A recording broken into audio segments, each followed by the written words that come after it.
This is Independent Voice. I am Mamme.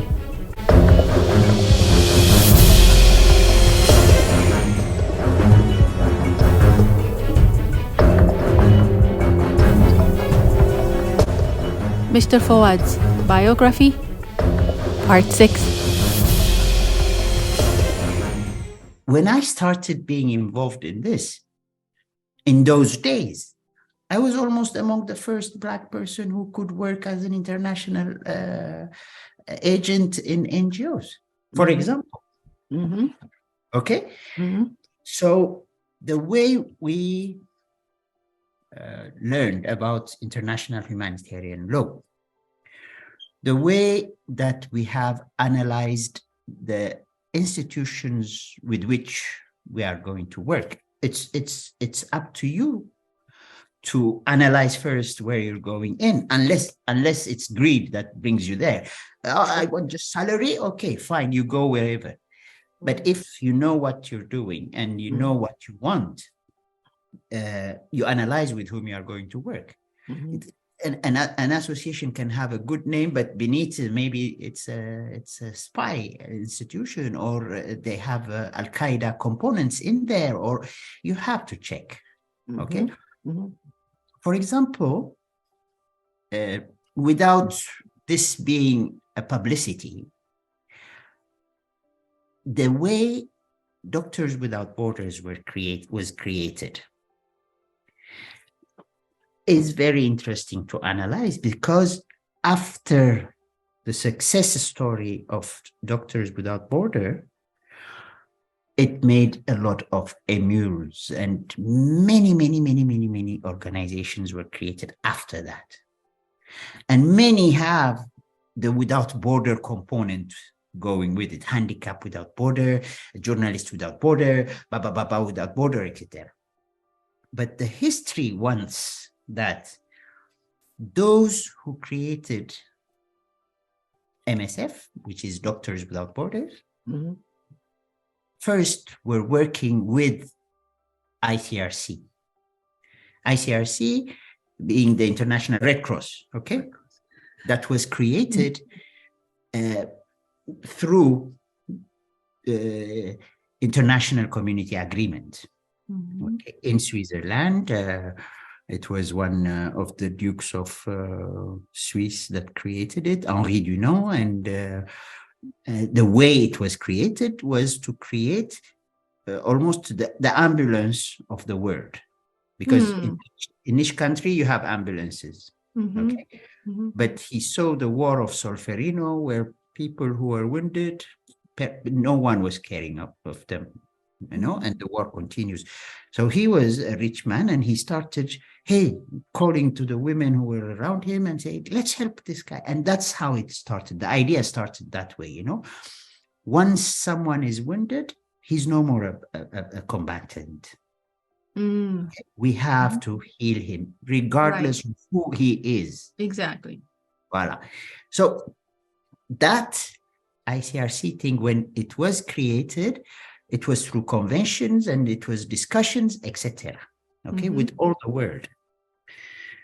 And one thing in there, in the ICRC, that was negotiated through all the nations is that, yes, we need this kind of independent world ambulance for emergencies, but speaking out should be in the board of directors, which is composed by the international community, before you either denounce or humiliate someone who is wrongdoing, okay? Which can be acceptable, because if they are supporting you, you report, and they know, everyone knows about what you want to talk, but you don't go first to the journalist or to... Okay. So that was very... In short, people who want to understand better, they have to go and dig in the documentations that are everywhere, in Google even.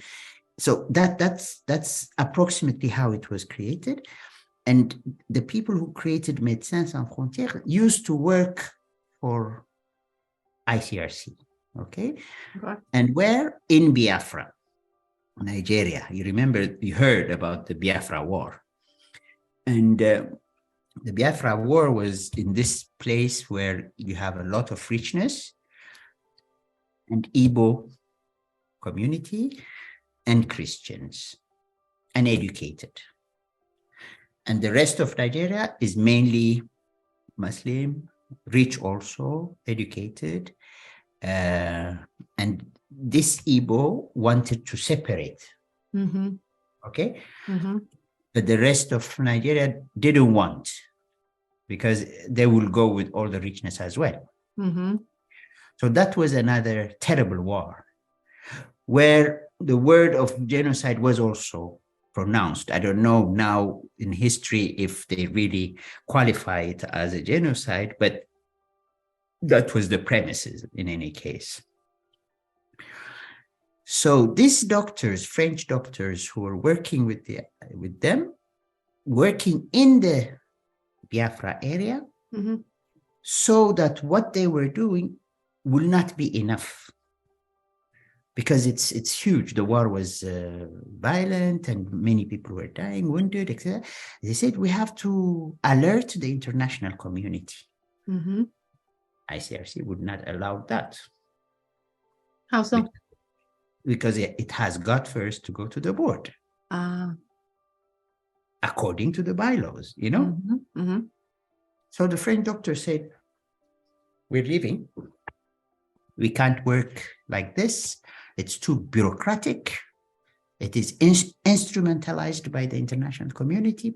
And they came to France and they said, we create an institution that will be medical and working in emergencies, wherever it is, on both sides of the conflict. Okay? And if we see that we cannot operate, if we are going to be instrumentalized, then we denounce it on the spot. Okay? And choosing their name, they said without border. But what is without border? It's not only crossing borders. Exactly. Without authorization, etc., whenever needed, but it is without limitation. No limitation. We will not allow any limitation. So if we want to be real doctors without border and limitation, then we will have to build our own logistic. So they have a huge logistic center that is as big as Bishoftu, you know, where they prepare everything beforehand, whether food, whether medicine, whether cars that are modified to go everywhere in the world, a lot of things, and training centers for logisticians, for nurses, for it, like huge. We build our own communication means, powerful, very proactive, etc. We build our own autonomous fundraising, not asking to any government, any international institution. So they built this fundraising mechanism whereby even €1 from the grandma who is in the remotest area of France will give, not only looking for millions and billions, you know, 2 million donors at once. Imagine €1 per person, $2 million. Okay, now it's more than billions. Okay, their own data analysis on the medical, on the food aid, on everything. They didn't want to rely nor on universities, nor on journalists. No, they do it themselves. Because even when you rely on government data, they give you, they inflate the numbers, and no. We come with our own studies and then we provide it to you, but we base our projects on that one, not on your data.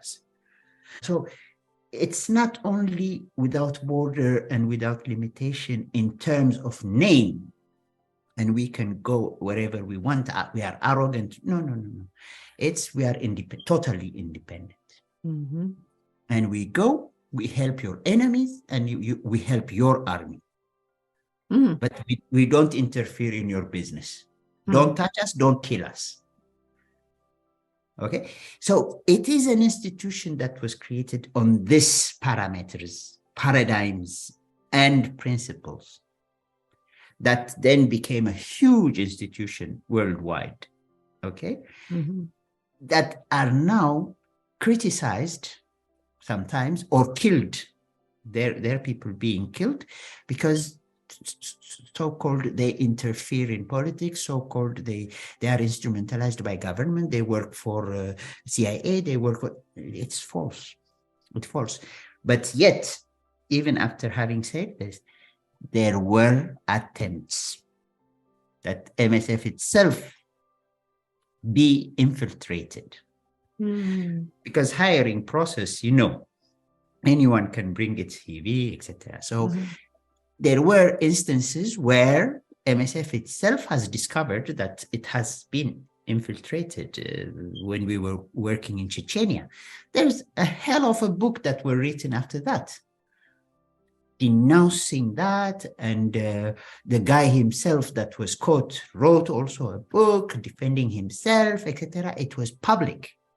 They went to the court, the international court, to denounce this kind of infiltrations, because at some point after the creation of Médecins Sans Frontières, it became so successful that all governments saw the interest that this kind of institution can have, you see, and they saw them also on newspapers, making their own sharing of information, and journalists were coming to ask also the data of MSF because it was more reliable, etc. So it became so famous that, again, those who have other interests, whether it is the secret services or something, they tried to infiltrate, okay? These were in the earlies of 80s and 90s. But then when MSF type of organizations locked the door hermetically, went to the court and fought for their independence, what they did later is that instead of fighting of infiltrating organizations, why not us create our own NGOs? So there are state-funded NGOs. Those are the ones that you have to fear. You got it. You see?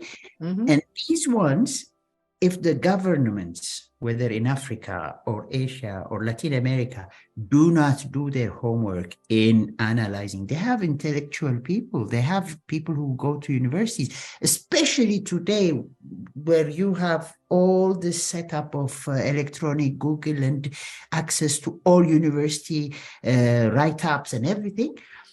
If we don't do our own analysis and identify those we don't want to work with, then we are not right in criticizing everyone and putting them in the same basket.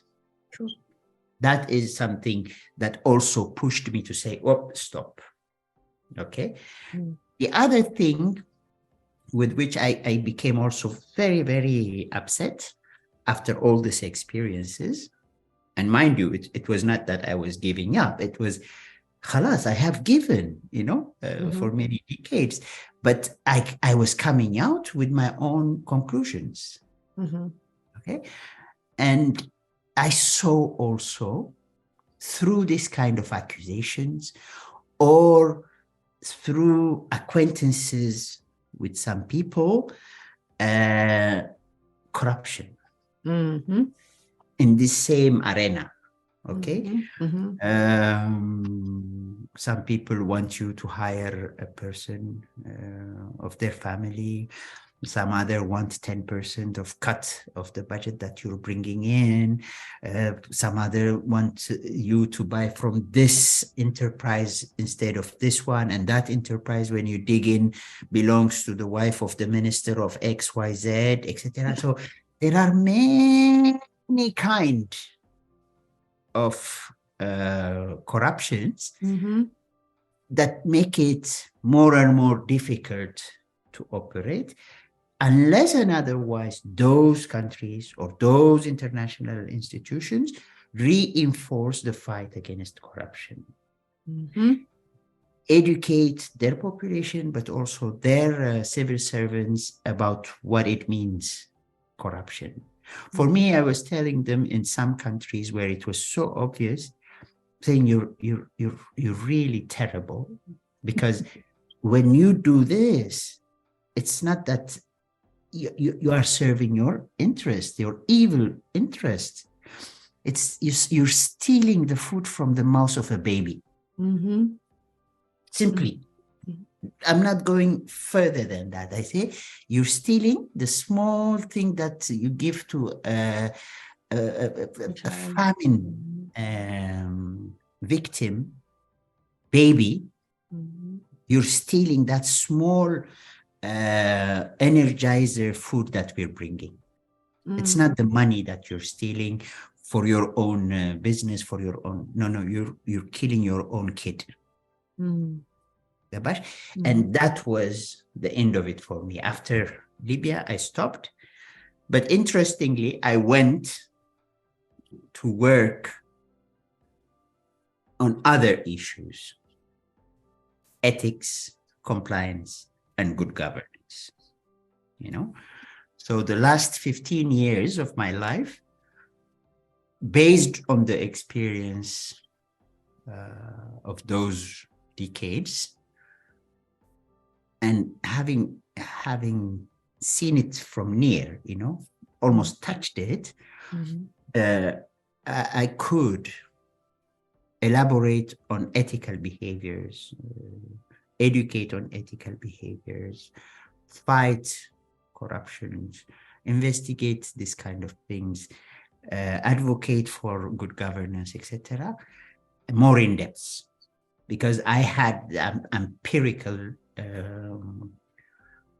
experience, and then I had to go through courses to better apprehend the other dimensions of ethics, because it's not only about corruption, it's about a lot of things, because when you work in the DRC and sexual violence is used as a weapon of war, it's not only a criminal act, is so far from ethics, and it's so devilish, that component also is an important part, more than even corruption, into the ethical sphere and compliance and good governance. Okay? And there are many other things that we can mention, of course, the conflict of interest and all those things that you see also in this environment in which I evolved for the last 30 years. So the ethical part, governance part, we can talk about it, but it's so dense, and delicate. It will need another topic by its own self, because there I have thousands of examples, and the ethical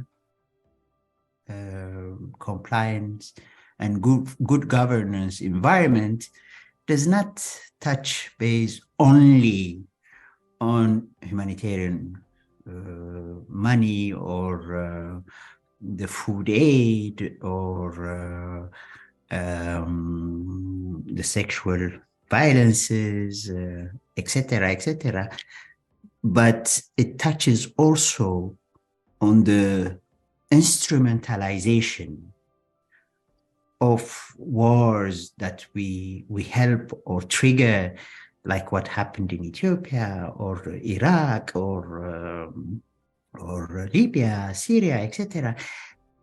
Who the hell is behind all this?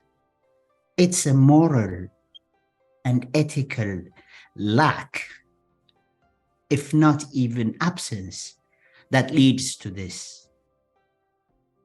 You see, because morality, as we learned it first from religion, but then as a science with ethics and all these big people who wrote about it, Nietzsche and Spinoza and many others, we have to question ourselves, because at the origin, all this were set.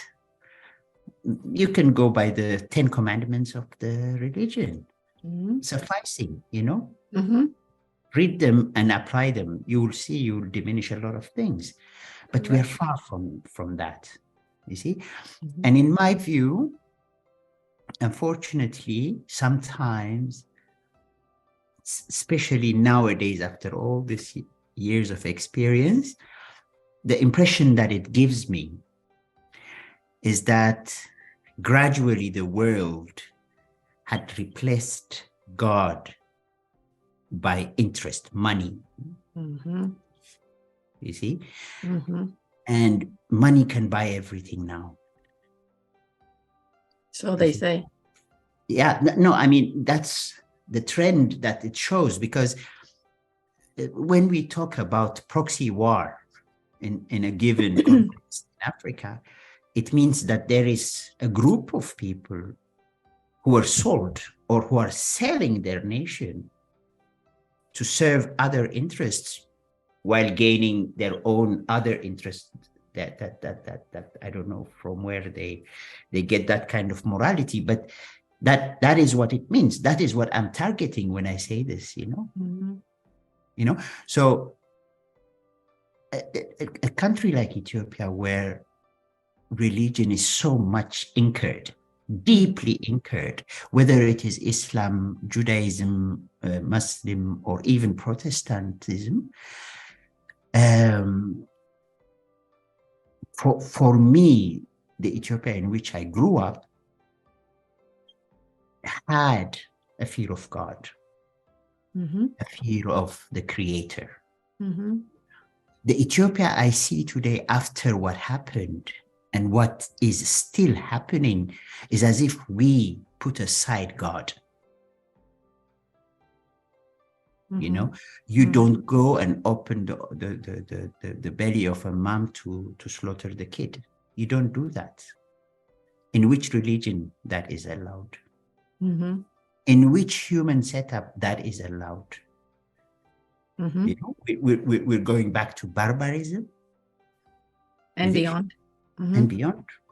So these are the wider scope of ethics, compliance, and good governance.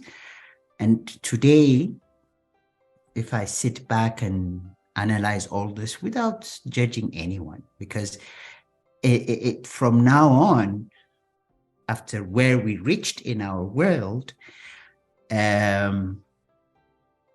we're in it. I mean, the fake news that we witnessed, the whole block of countries against one nation, for what? To what end?